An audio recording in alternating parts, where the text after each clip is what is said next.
Good morning to you good folk in Australia. Right, that's my old pan that I keep for making such things as soda farls and titty bread. And the first thing we want to do is light the gas. You probably have electricity to a sort of low to medium height. Stick the pan on and let it heat. Now, I reckon the basic mixture is 100 grams of cold mashed potatoes to approximately 25 grams of flour. So in my wee bowl here there's 340 grams of potatoes, so I've used about 90 grams of flour. You don't want to use too much over or it does get floury and not nice. So the next thing we want to do is to get a big bowl and mix these two together. So, broken my potatoes up, add my flour. You don't need to work on ceremony, and get your hands in there and start mixing it all together.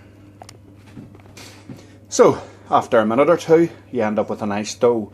Now, I meant to say to you, I didn't put salt in those because I salted the water when I was boiling the spuds, and I don't want them to be too salty because I don't like salt.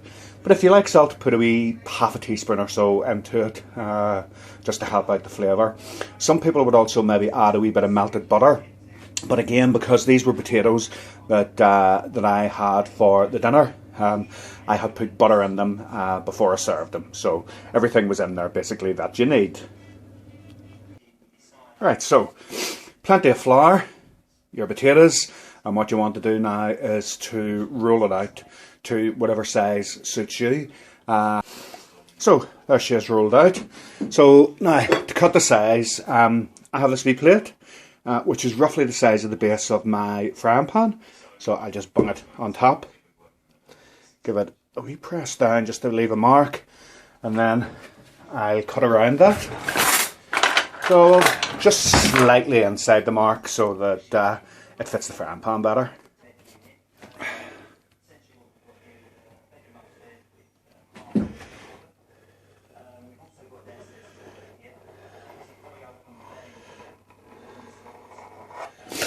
Right, remove the spuds. There we've got a nice round potato bread. Thickness, let me see what I have. Here's a pencil. Yeah, it's about as thick as a pencil, isn't it? So you can do it thicker or you can do it thinner, depending on what you like over there. So we get our knife and we score it in a cross to take it into quarters, okay? And the reason that we put the cross in it is not only so you can cut it into quarters, because farl is an old Irish word meaning quarters, but you put the shape of the cross in it, and that removes any evil spirits that would happen to be in the potatoes. So now we want to pop it onto the frying pan. So there she is on the frying pan. Now while that's cooking on one side, I'm going to go back and reform the potatoes that are left and make a few more.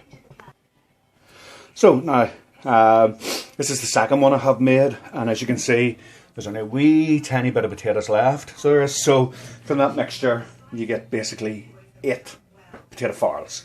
So you do. Now the one in the frying pan, which is slowly but surely cooking away. Time wise, of course, it depends on the heat and stuff like that. But there's steam starting to come out of these now, and I can smell them. So I'll flick it up and see, look, it's gone nice and brown underneath. So I'm going to get something else and flip that over, okay?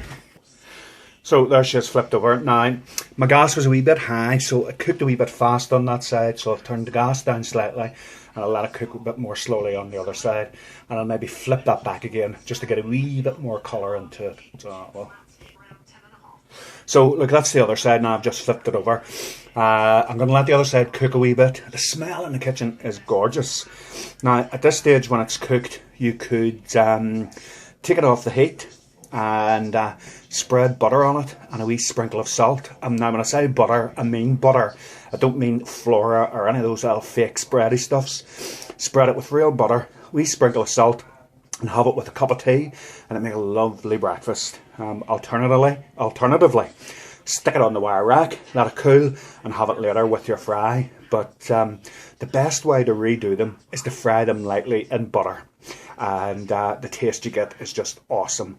Now, salted butter, not again, not unsalted or lightly salted butter, but the butter like we get in Northern Ireland, because they're made to just go with that sort of thing. So they are.